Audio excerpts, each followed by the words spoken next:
భారతదేశానికి అత్యంత రక్షక దళం ఏదైనా ఉందంటే అది పార్లమెంటే. లోక్సభ, రాజ్యసభ చాలా అత్యున్నతమైనటువంటి రక్షణ దళం. ఇక దేశాన్ని పరిపాలించేది పాలసీ మ్యాటర్ మొత్తం కూడా అక్కడ నిర్ణయించబడుతుంది. పార్లమెంట్ సభ్యులు అక్కడే ఉంటారు. దానికి రక్షణ లేకుండా పోయింది. చివరికి గ్యాలరీస్కి అందరూ పోతారు. పార్లమెంట్లో ఎంటర్ కావాలంటే పార్లమెంట్ కాకుండా వాళ్ళు కూడా 5-6 అంచనాల్లో అంచెల వారీగా తనిఖీలు ఉంటాయి. తర్వాత ఒక పార్లమెంట్ సభ్యుడు దానికి పాస్ ఇవ్వాలి. పార్లమెంట్ సభ్యుడికి పాస్ తీసుకొని 5-6 స్టేజ్లో తనిఖీ చేసిన తర్వాత ఆ లోపలికి వెళ్తాడు. అట్లాంటి లోపల పోయి గ్యాలరీ నుంచి గ్యాస్ బాంబులు ఎట్ట వదులుతాడు.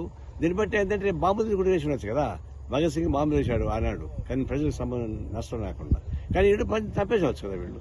కానీ దీన్ని బట్టి ఈ కేంద్ర ప్రభుత్వం, హోమ్ మినిస్ట్రీ మొత్తం తలదించుకోవాలా. వాళ్ళ అవమానం జరిగింది, రక్షణ చేయలేకపోయారు. మీ పార్లమెంట్ కాపాడలేకుండా పోయారే. నైతిక బాధ్యత వచ్చి మీరు రాజీనామా చేయాలా. మీరు ఎందుకు పనికి